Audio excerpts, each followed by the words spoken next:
ভারতীয় স্থল শুল্ক স্টেশন ব্যবহার করে বন্দর ও বিমানবন্দর দিয়ে বাংলাদেশ থেকে তৃতীয় দেশে পণ্য রপ্তানির জন্য বাংলাদেশকে দেয়া দীর্ঘদিনের ট্রান্সশিপমেন্ট সুবিধা বাতিল করেছে ভারত। মঙ্গলবার দেশটির কেন্দ্রীয় সরকার এক বিজ্ঞপ্তি জারি করে বাংলাদেশের এই সুবিধা বাতিল করেছে। এর আগে ভারতের রপ্তানিকারকরা বিশেষ করে পোশাক খাতের প্রতিবেশী বাংলাদেশকে দেয়া এই সুবিধা প্রত্যাহারের জন্য নরেন্দ্র মোদী নেতৃত্বাধীন সরকারের প্রতি আহ্বান জানিয়েছিলেন। দেশটির রাষ্ট্রায়ত্ত বার্তা সংস্থা প্রেস ট্রাস্ট অব ইন্ডিয়া এক প্রতিবেদনে তথ্য জানিয়েছে। এতে বলা হয়েছে এই সুবিধার ফলে ভুটান, নেপাল ও মিয়ানমারের মতো দেশে বাংলাদেশের রপ্তানির জন্য বাণিজ্য প্রবাহ বাধাহীন ছিল। ভারত 2020 সালের জুনে বাংলাদেশকে পণ্য রপ্তানির জন্য এই সুবিধা দিয়েছিল। 8 এপ্রিল জারি করা ভারতের কেন্দ্রীয় পরোক্ষ কর ও শুল্ক বিভাগের বিজ্ঞপ্তিতে বলা হয়েছে 2020 সালের 29 জুনের জারি করা সার্কুলার বাতিলের সিদ্ধান্ত নেওয়া হয়েছে। বাংলাদেশকে দেওয়া ট্রান্সশিপমেন্ট সুবিধা প্রত্যাহারের পর তৈরি পোশাক বহনকারী 4টি ট্রাক ভারতে প্রবেশের অনুমতি দেয়নি দেশটির পেট্রাপোল স্থলবন্দর কর্তৃপক্ষ। কিন্তু তাতে বাংলাদেশের কি?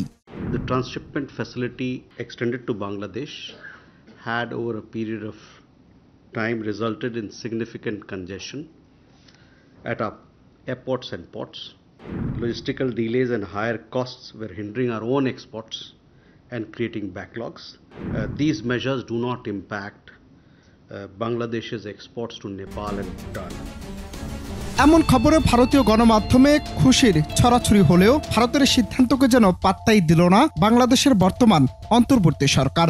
ভারত ট্রান্সশিপমেন্ট বাতিল করলেও বাংলাদেশে সমস্যা হবে না বলে মন্তব্য করেছেন বাণিজ্য উপদেষ্টা শেখ বশিরউদ্দিন। তিনি বলেন, ইতিমধ্যেই বিভিন্ন খাতের ব্যবসায়ীদের সঙ্গে কথা হয়েছে, এমনকি সেখানে ক্রেতারাও উপস্থিত ছিলেন। নিজস্ব ব্যবস্থাপনার সংকট কাটানোর চেষ্টা করবে সরকার। নতুন এই বাংলাদেশ যে ভারতের উপর আর পুরোপুরি নির্ভর নয় তা যেন এবার পরিষ্কার হয়ে গেল। নিজে মিটিং করেছি, ইনশাল্লাহ এটাতে কোনো সমস্যা আমরা বোধ করছি না। আমরা আমাদের নিজস্ব সক্ষমতায়, আমাদের যেন প্রতিযোগিতার সক্ষমতায় কোনো ঘাটতি না পড়ে এবং আমাদের রপ্তানির ক্ষেত্রে যোগাযোগের জন্য কোনো ঘাটতি না পড়ে, সেই ক্ষেত্রে আমরা সকল ব্যবস্থা নিচ্ছি। আমরা আশা করি ইনশাল্লাহ আমরা এটা উঠতে পারব। ব্যবস্থাটা কি, যে ধরনের ব্যবস্থা নিচ্ছেন ফলে এটা না? সকল ব্যবস্থা তো আমি আপনার সাথে এই মুহূর্তে শেয়ার করব না। আমরা আমাদের প্রতিযোগিতার, আমাদের যে প্রতিবন্ধকতাগুলো আছে সেগুলো কিছু কাঠামোগত, কিছু খরচের দিক দিয়ে আমরা এই সকল জিনিসকে সমন্বয় করে আমাদের সক্ষমতা বৃদ্ধি করব এবং আমরা আশা করি ইনশাল্লাহ আমি এটাতে কোনো সমস্যা দেখছি না। নিজস্ব ক্ষমতায় প্রতিযোগিতায় যেন ঘাটতি না হয় সে লক্ষ্যে বাংলাদেশ কাজ করছে বলে জানান বাণিজ্য উপদেষ্টা। তিনি আরো বলেন, বাণিজ্যিক সক্ষমতা বাড়ানো হবে, একই সঙ্গে যোগাযোগের ক্ষেত্রেও যেন কোনো ঘাটতি না হয় সে লক্ষ্যেও কাজ করা হচ্ছে। আজ বৃহস্পতিবার সচিবালয়ে সাংবাদিকদের প্রশ্নের জবাবে এসব কথা বলেন বাণিজ্য উপদেষ্টা।